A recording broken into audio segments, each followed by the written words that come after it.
everyone. I'm Patty Irrgang. I'm the owner of the Common Goodness Cooking School, and I have the privilege of working with the library this summer. We did last summer also, so we have a little bit of setup given all the world events that are going on. So we're doing it right here from my cooking school in my home. And the pollinators and the bee garden is the main focus of the library program this year. So what I decided to do was kind of celebrate a lot of what's fun in the summer gardens. And we're going to start with something sweet first. And what I'm going to show you how to do is some buttercream icing. And we made some little sugar cookies. And I'm going to show you how to make the icing and then how to put them on the cookies. So I have already done some things ahead of time to save some time for you, but take as much time as you need to prepare. And there will be recipes and also some coloring pages for you to pick up in a to-go bag at the library, and there'll be some instructions for you as how to pick those up later on from all the library staff. So here we are. Buttercream icing is very simple. A lot of people get intimidated by making that, but it is quite simple. It is 4 ingredients. So I already put some butter in a bowl, and I have the sugar ready. So it is a ½ cup of softened butter, and then we put 2 cups of powdered sugar in, and then we have, you can use a little half and half, you can use a little bit of milk, you can put some vanilla in also if you would like. I'm not putting that in right at the moment, but you can feel free to. And then we're going to get this all whipped up. And you'll see how easy it is, and it just comes together real nice. The milk or the cream is what really helps it to come together.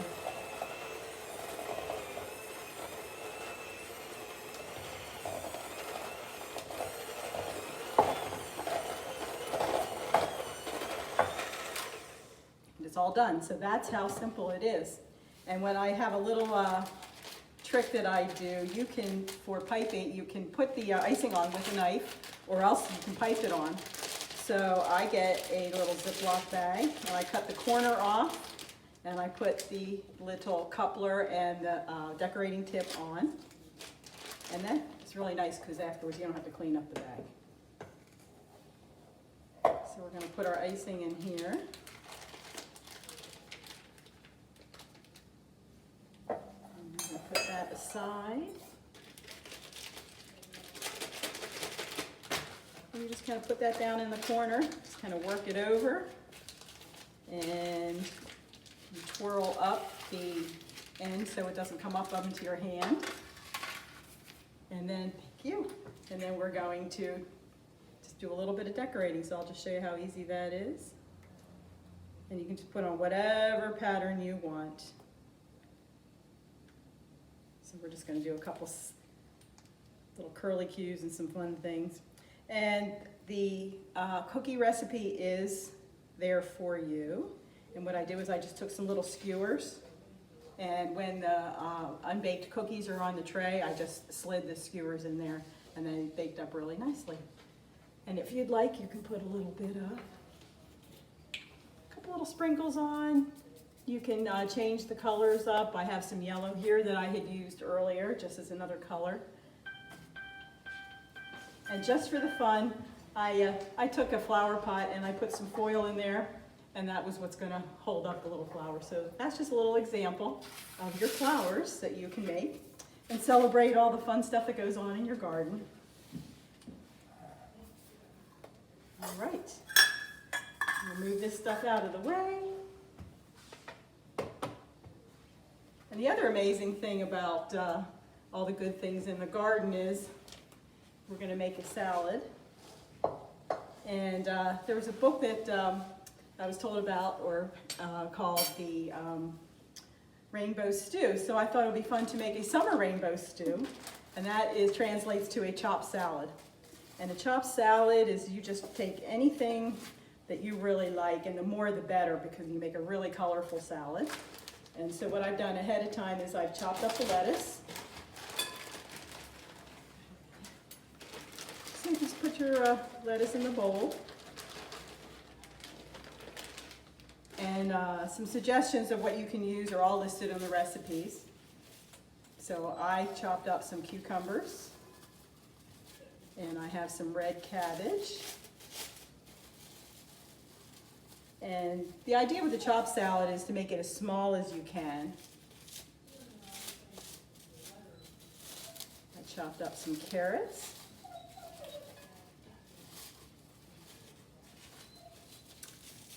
And one thing I like to get is cauliflower. But some of the really pretty ones that are out now, this is a purple cauliflower. There's also orange and then the traditional white. And the white is pretty in there too, because it's just a nice contrast with all of the other colors. There's some green pepper. And I have some green onions.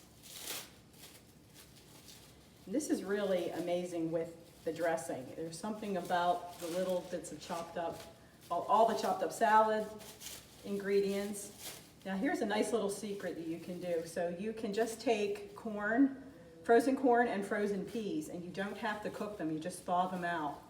And they're perfectly fine to eat that way, because they're already cooked when they are, before they are frozen. And we put those in. And then we have some tomatoes.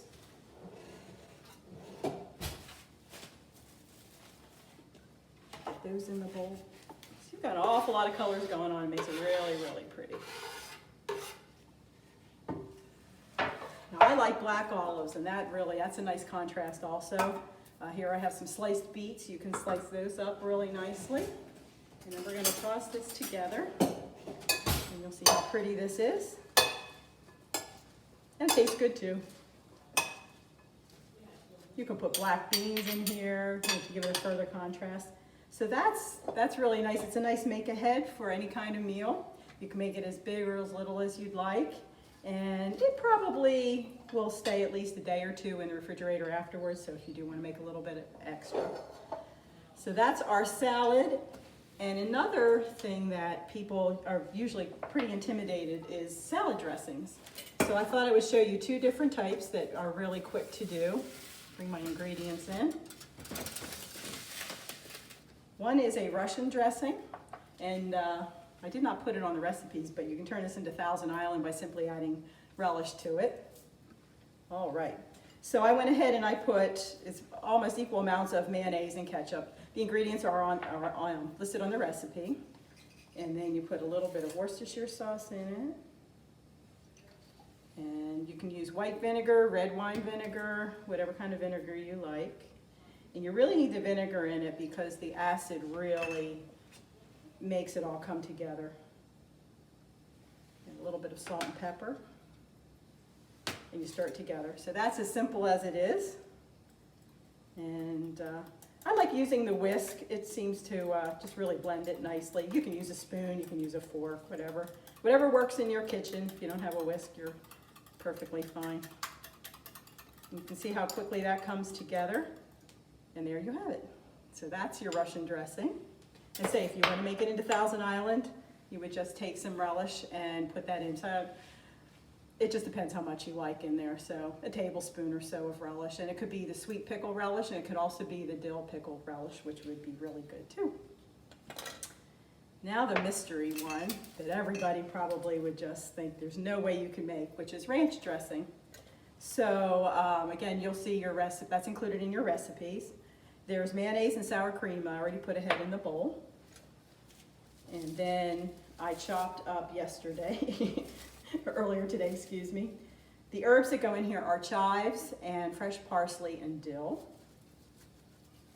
So that gives it all really nice flavor. This again has a little bit of Worcestershire sauce in it.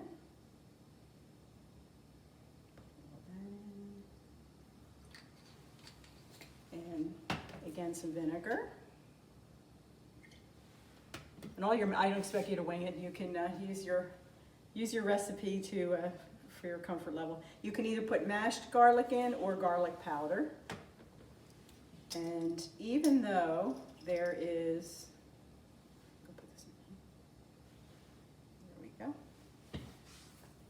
there's a little bit of heat in here, but it does not taste like it has it in there. So that was some cayenne, and then we're going to put a little paprika in here.